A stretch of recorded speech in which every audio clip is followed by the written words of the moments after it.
My name is Chris Clark. I'm an assistant professor in the Department of Kinesiology in the College of Health Professions and Wellness.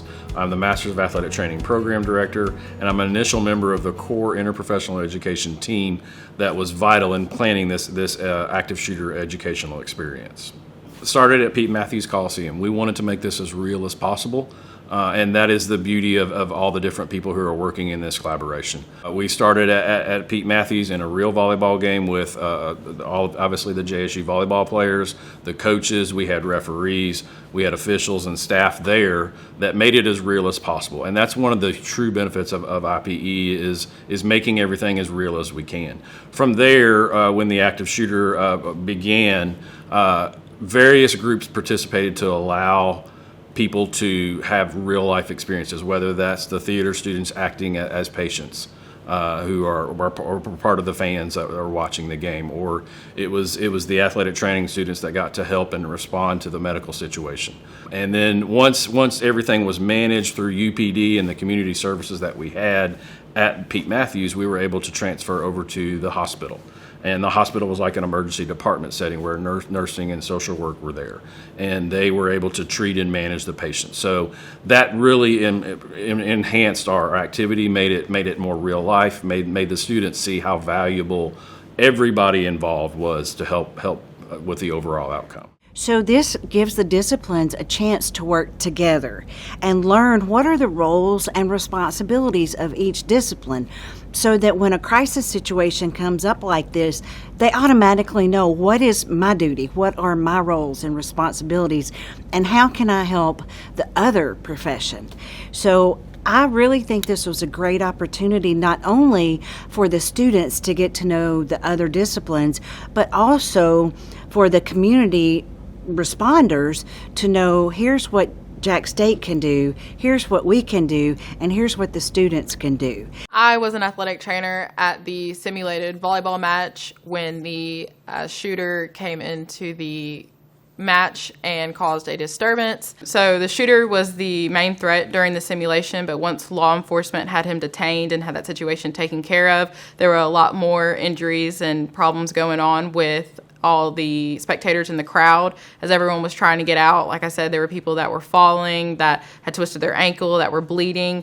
And so that was when us as athletic trainers were allowed to come in and provide our care once the scene had been declared safe, and we were able to tend to their wounds and injuries. So this simulation was very beneficial for us as athletic trainers because a lot of us will be going to work at colleges and high schools and different kind of settings where an active shooter threat is very possible, and this simulation gave us a lot of experience and preparedness to be able to react and calmly assess the situation in the future.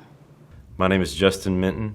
I'm Assistant Fire Chief of Operations and a paramedic with the Jacksonville Fire Department.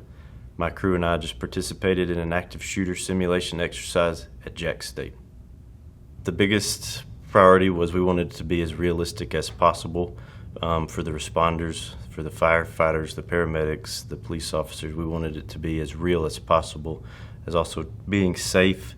So when we first got here, I tried to stay calm, keep my crews calm, definitely allocate my resources where they needed to be. We had to establish some rescue teams, which means my paramedics teamed up with the University Police Department and the Jacksonville City Police Department, and that's how they first went into the scene.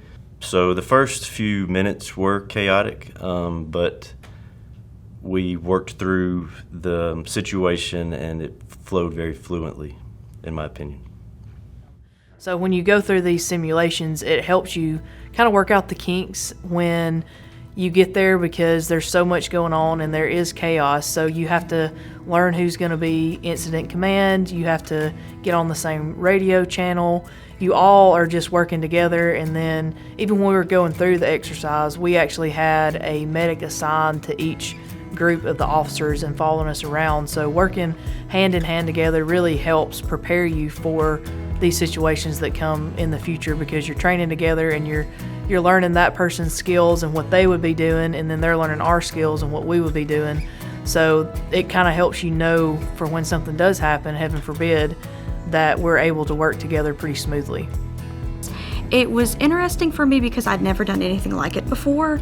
So I was able to use the skills that I had learned in my social work classes, like engaging, assessing, listening to the client, making eye contact, things like that. It was a great way to practice those skills. I feel that social work was very involved in the simulation. For my role specifically, the bachelor students were at the South Complex. We were greeting family members as they came in, making sure we calmed them down, assessed the situation. We worked in pairs, so of course one person got to go back to the emergency room to check on the actual patient that was back there, and that way we worked in tandem to make sure we had a calm client and we could identify who was in the emergency room for them. And with the master's students, they were at the PEAT working directly on the scene. And I think that the community is stronger and more prepared for an emergency in the future because of the simulation. As instructors here at JSU, we feel it's very important for our students to gain both educational classroom academic experience as well as hands-on experiential learning. And it's very important for our students to be successful in the professional career by having a combination of those. And an IPE event like this one is definitely a great example of how students can learn things in the classroom, and they can prepare and do different tabletop activities and things like that contribute to this event.